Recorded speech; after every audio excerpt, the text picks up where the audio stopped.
Assalamualaikum warahmatullahi wabarakatuh. Bismillahirrahmanirrahim. Perkenalkan, saya Aufa Muhammad Irsyad dengan NIM T 2018-1077. Di sini saya akan menjelaskan mengenai materi kepemimpinan dan organisasi pendidikan dengan submateri kepemimpinan dalam organisasi pendidikan meliputi fungsi, pendekatan, dan kualitas kepemimpinan pendidikan.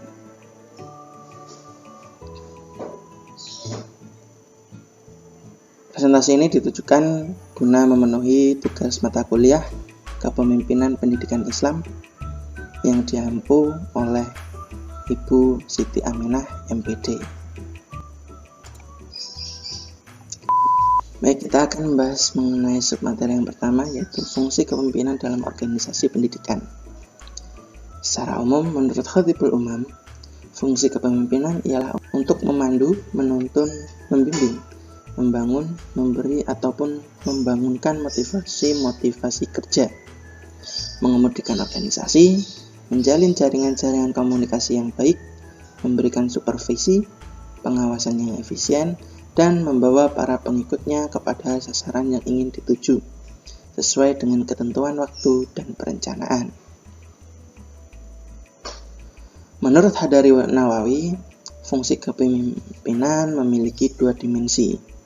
Dimensi yang pertama yaitu dimensi yang berhubungan dengan tingkat kemampuan mengarahkan dalam tindakan atau aktivitas pemimpin yang terlihat pada tanggapan orang-orang yang dipimpinnya. Dimensi yang kedua yaitu dimensi yang berkenaan dengan tingkat dukungan atau keterlibatan orang-orang yang dipimpin dalam melaksanakan tugas-tugas pokok kelompok atau organisasi yang kemudian dijabarkan dan dimanifestasikan melalui keputusan-keputusan dan kebijakan pemimpin. Menurut Syamsu Kibadu dan Novianti Dafri, secara operasional dapat dibedakan menjadi 5 fungsi pokok kepemimpinan.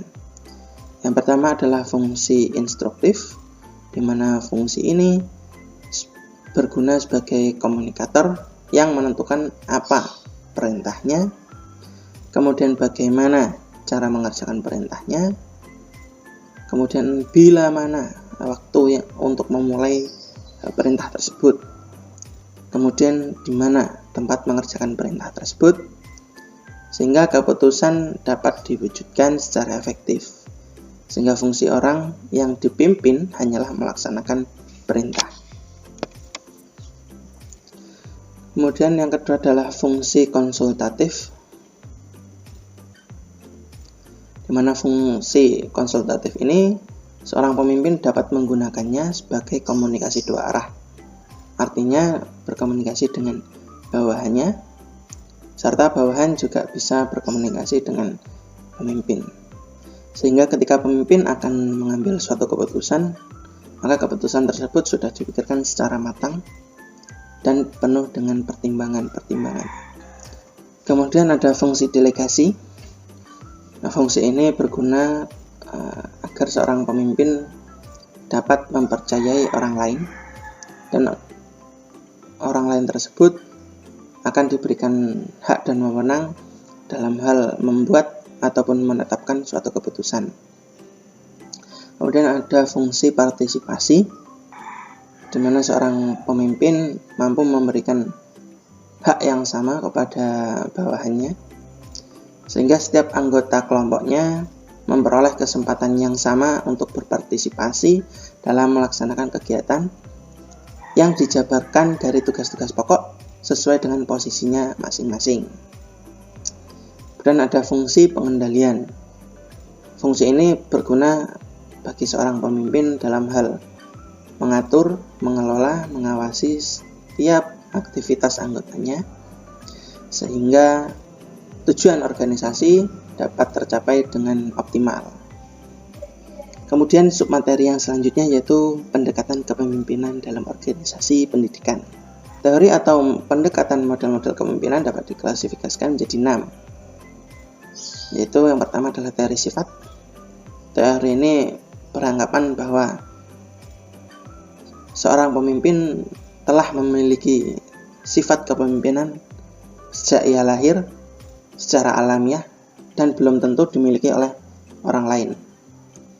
Kemudian teori perilaku beranggapan bahwa kepemimpinan seseorang dilihat dari perilakunya ketika memimpin organisasi atau memimpin kelompok dan bukan dilihat dari sifatnya sejak kecil.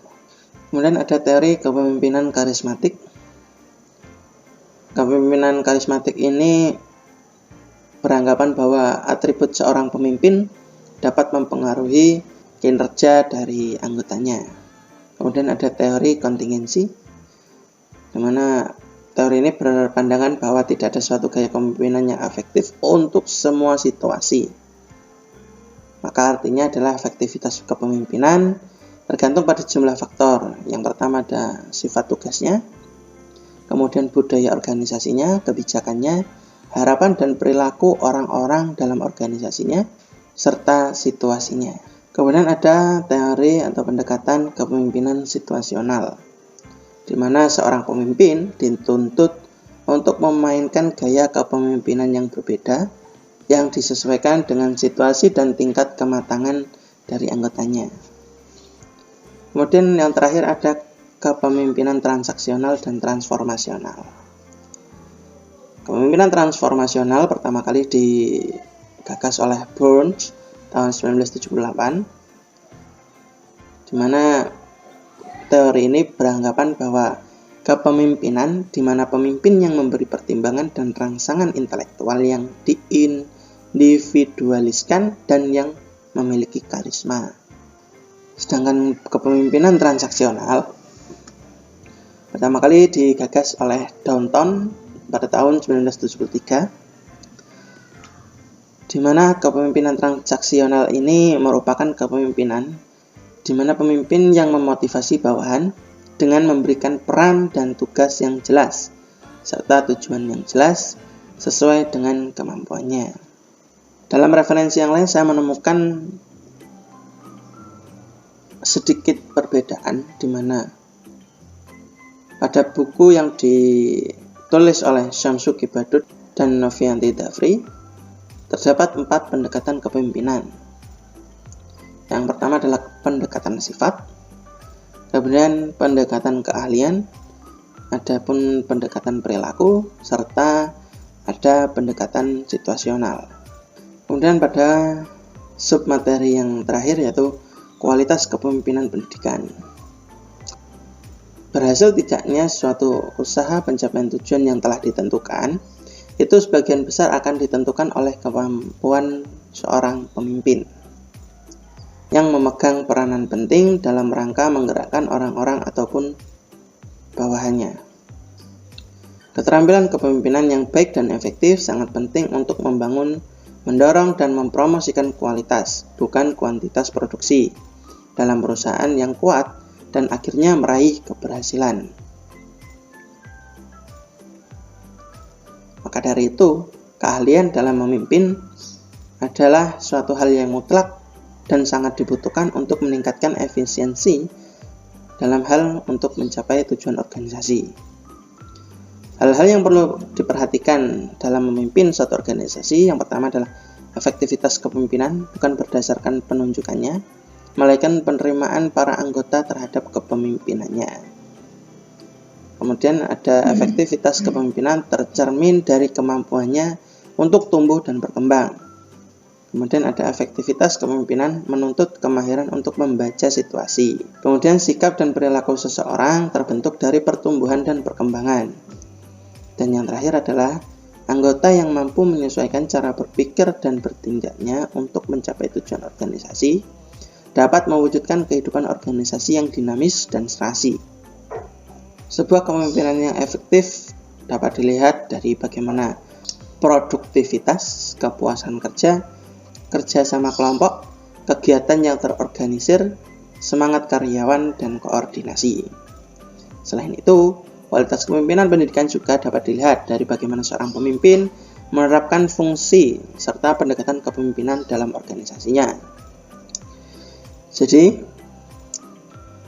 kualitas kepemimpinan pendidikan dari seorang pemimpin dapat dilihat ketika dia mampu untuk menerapkan seluruh fungsi dan tugas pokoknya dalam memimpin organisasi, serta dapat menjalankan dan memilih pendekatan yang mana yang kemudian itu disesuaikan dengan organisasinya, sehingga tujuan organisasinya dapat tercapai dengan optimal. Mungkin itu dari saya, kurang lebihnya mohon dimaafkan. Wallahul muwaffiq ila aqwamit thoriq. Wassalamualaikum warahmatullahi wabarakatuh.